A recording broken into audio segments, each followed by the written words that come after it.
Say hi, friends. Welcome to Mommy's channel. Would you use your water pill to try to sing like me? High enough without the Mary Jane like me. Hi guys, and welcome back to another story time.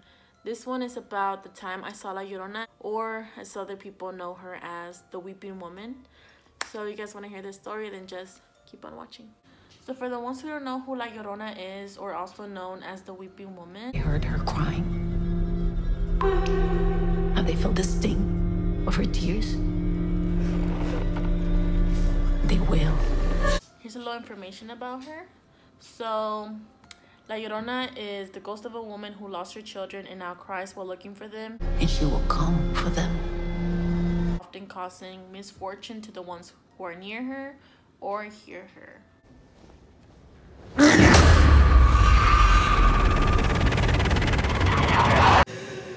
La Llorona.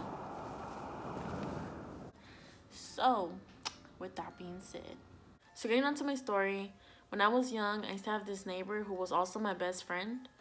We used to go to our local library and rent out the Llorona movie and the Llorona books. So we would really go home, watch the movie, and we used to have this creek in front of our house that we used to like to walk to and read the Bible.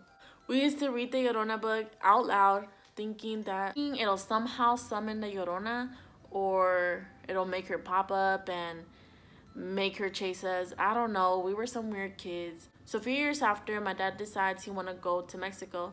So we went ahead and took a vacation to Mexico. We met our family. Everything was fine. So being there, I ended up meeting my cousins. It was my first time being over there. Apparently, they had already seen me because everybody was like, "Oh my God, girl, you got so big. Ya creciste." You know how family be like, they, you know, you don't remember seeing them and they do, and then they tell you you got big and you're like, what do you mean, tall or fat? So I met all of my cousins and they wanted to go down to this lake that they had around a block away from the rancho. So we went ahead, we started throwing rocks, catching tadpoles and water bottles, and we were just getting along, talking, getting to know each other. And we ended up going back home. We all sat down in the room that I was staying in, which was my grandma's old room, and they started telling me the stories that my grandma used to tell them. And one of them was about the Llorona. And apparently what she had told them was that the Llorona used to walk around her room and she would see the Llorona passing by her window, just walking back and forth. And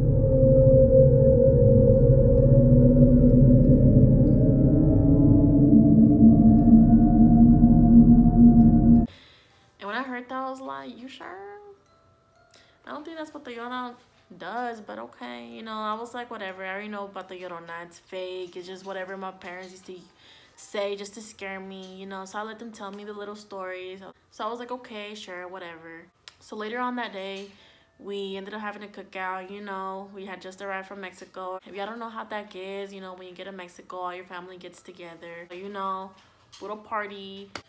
But we needed tortillas. It ain't no party if you don't got tortillas, you know. So my aunt sent my dad to go pick up some tortillas, and I was like, I want to go too. So I went, and two of my uncles went, and it was around already 8 o'clock, so it was really dark.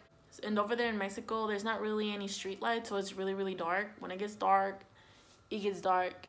So to go to the store, we had to pass the bridge from the lake that we had gone earlier to.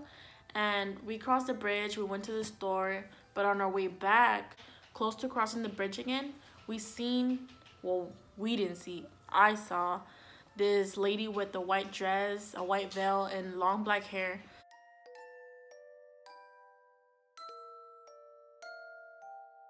She had no feet, no hands, and no face. So I started telling my dad, like, do you see this lady that's walking right by us? Because I started to get scared because I was thinking La Llorona, like, right away, because, you know, that's the way people normally describe her. And I got scared, but I didn't want to freak out. So I asked my dad if he saw the lady and why didn't she had a face. And he was like, what lady? I don't see a lady. So I turned around and I told my uncles, like, y'all see this lady right here, right? Y'all see her? They were like, no. And I'm like, y'all about to run the lady over, and she's walking to the woods with the white dress for no reason. Like, come on now. How can y'all miss this lady right here, right? And they were like, I don't see nothing. And they started laughing, thinking I was joking. And man, the whole ride home, I was speechless. And let me just tell y'all, I slept with my parents that night and the whole week that we stayed at Mexico. So when I got to the rancho, I told my mom, I told my cousins, and they were like, you saw La Llorona. And the grown-ups were like laughing, saying whatever, it was nothing, just your imagination because your cousin scared you. And I was like, nah, man, it was for real. Like, it looked like an actual person. Like, the way you see me, that's the way I saw her. It's just that she had no face or anything. But that's crazy. I don't know. I wonder if it is La Llorona. I'm supposed to go back this summer, but I don't know if I want to go back. Nobody wants to get snatched by La Llorona, and after that, I never went back to Mexico. We are planning to going back to that place this summer, but I don't know if I should go. And if I do go, I'm planning on recording near that river to see if I see her again or catch something. But I don't know. Maybe I'll go, maybe I won't. Thank you guys for watching my video. If you guys like this video, then give it a thumbs up. Leave a comment down below and subscribe.